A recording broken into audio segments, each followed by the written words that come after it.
you wrote an article here, and it's rather fascinating that I want to get into here in this segment. And it really is going to help people out there before they place their bets on Week 18. It's kind of like, do's and don'ts and rules for betting Week 18, because now we're going back to almost like preseason in a way for some teams. Yeah. And, we're going to go as the general public or the betting public, oh, that team doesn't want to be there. But rule number one is don't assume that a team's not going to try, right, Michael? I mean, you still have to put stuff on tape for executives like yourself to sift through. No question. And the free agencies out there, coaches want to put good stuff on tape. Look, I think it's a difficult situation. At times, your team's not good enough. You may have bad tape. Carolina doesn't have good tape. Washington doesn't have good tape, but they're going to try. I mean, if Washington was going to quit, they would have quit against the Jets when they got behind 21-0, and they fought back.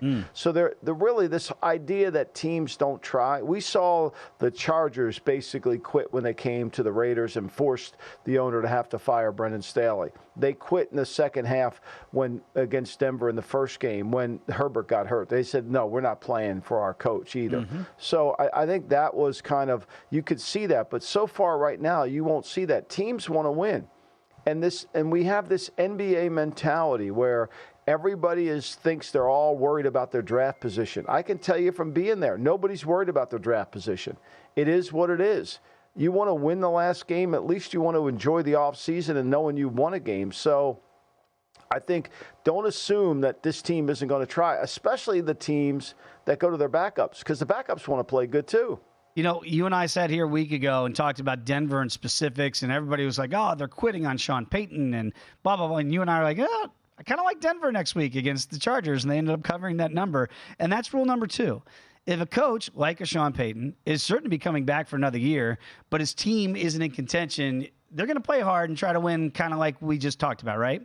No question, they will. Look, if the guy standing in front of the team is due back, and the players know he's coming back, and he controls their future, he controls their salary, Week 18 will be no different than Week 8. They're going to play. They're going to play their tails off. And they're going to game plan. And the coaching staff, important here now, the coaching staff is going to play their tails off. Now, where you get a little bit fuzzy here is the third rule, interim coaches, right? Yeah. So, we know that Chris Tabor's not coming back as the head coach. So how does he motivate his team last home game? Nobody's going to be there. There'll be more Buck fans than there will be Panther fans. Their owners under a lot of pressure. That's a hard one to handicap. Avoid that. I would avoid that. Everybody thinks the Raiders are going to play hard in the last game. Well, maybe they will, but it's going to take a lot of Antonio Pierce motivation to get them back up. What they'll do is they'll throw 2 passes to Devontae Adams to get him 100 catches, but will they play effectively for the whole game, especially knowing that the coach isn't coming back? How lax are they during the week? So I think rule number 3, avoid those interim coaches because they're not coming back, and it becomes a real issue. Jeff Smith out in Charger land. Everybody thinks, well, the Chargers are playing the Chiefs. It won't matter. I think that does matter. I think it's like they don't care. Nobody's going to be there. It'll be Chief fans. It's a preseason game, essentially. And I wouldn't rule the Chiefs out of winning a preseason game. Yeah, that's a great rule, by the way, because you get the interim bump like the first week, but that by this point now it's like very different from Week 18, from that first week, from whenever somebody else takes over. And we've seen those examples throughout the year, especially with Pierce and what happened in LA with the Chargers. Rule number 4 is interesting. Those teams like the Cowboys, like the Bills, like the Packers, everything to play for. They know it too, and they feel it, right, Michael? That's where pressure kind of can break some pipes. No question. I think what Will Hill said in the last block is true. They have all the pressure on them. They don't play loose. All week long, look, we can't turn this ball over. We can't make a mistake. And all of a sudden it becomes very tight and everybody's playing too tight. They're not playing loose because you're literally walking on the edge of a building.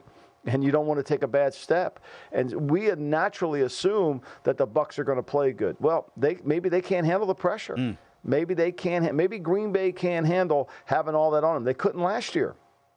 Detroit went in there, Coach coming back. They knew Dan Campbell was coming back. They wanted a springboard to 2023. They did. Helped them really beat the Chiefs. They went in there and won the game. They played loose. They played free. Green Bay played tight. Remember, Green Bay had Aaron Rodgers. They held Detroit to 20 points. They only scored 16. So I think you have to really understand that just because a team has to win, the Saints have to win. Are they going to play tight? Will Carr play scared? I think you got to look at that, right? Atlanta, they're in the same boat. Will they play? Heineke's not going to play. It's a little bit of a tough situation. So I think you have to just don't assume that a team that has to win playing a team that doesn't have anything to play for is going to roll over. Let me just tell you my doomsday scenario as a Cowboy backer with future tickets on them winning the East. Now it's over, right? They're playing the Commanders. It's said and done. They're the 2 seed. Mike McCarthy goes out there, lays an egg, not only because could they lose the 2 seed, he might lose his job. I mean, he's talking about pressure. Yeah. He knows that, right? Like, that's the doomsday scenario for Mike McCarthy. You go to D.C. and lose to Ron Rivera in this game with everything on the line, rule number 4, it could cost him his job. It could. And look, we don't know about what Philly's going to do. We haven't talked about this today. But Philly could be, knowing the way the Eagles use analytics and all that, Philly might just not care. They'll take the 5th seed and play Tampa. And Sirianni said, we haven't made that decision. We're going to sit down and talk about it, which tells me, and the line's moving towards the Giants, which tells me they may just resign this game, try to win it with Marcus Mariota, try to win it without playing Kelsey at center, try to win it without playing any of their guys who are hurt, and see if they can beat the Giants. Look, they might be able to do it. Wow. But try to rest their guys and get ready, because what good is it going to beat the Giants if they lose a guy like Brendan Staley loses Mike Williams last year in that playoff game, in a meaningless game that didn't matter? Yeah, totally. That's going to be interesting to keep an eye on this week. Rule number 5, teams that are getting and building momentum want to maintain that Uncle Mo on their side. Any teams out there that you see that fits this criteria? I think this is Detroit. Yeah. I think Detroit. I don't think you can underestimate Dan. Now, that's the Lions 3. I think everybody thinks Dan Campbell's going to take his foot off the gas. I don't. I could be wrong, but I think that Detroit wants to play well. I think Detroit wants to play well. I think they want to beat Minnesota, and I think they want to go in on a positive note. Minnesota last year, they did that against Chicago. They blew them out. They won that game, and now they lost the first round of the playoffs, but it gave them some life. Same thing, and I think really when you look at it, the teams the Rams didn't play well last week in New York. They need that momentum. They should want the 6th seed to go play Detroit, not the 7th seed to go play Dallas if that's the team. So I think if you have momentum, you want to keep playing well, especially if there's some, dispute over your seeding. Where are you? Yeah, it is fascinating to see teams like Detroit, Baltimore with the number 1 seed wrapped up. They're going to rest some guys, but as you mentioned, Michael, you only have 53-man roster. You can't rest everybody. You can't rest 40. So you get some really good players out there still playing for both Detroit and Baltimore. Go to VSiN.com/subscribe to become a VSiN Pro subscriber today.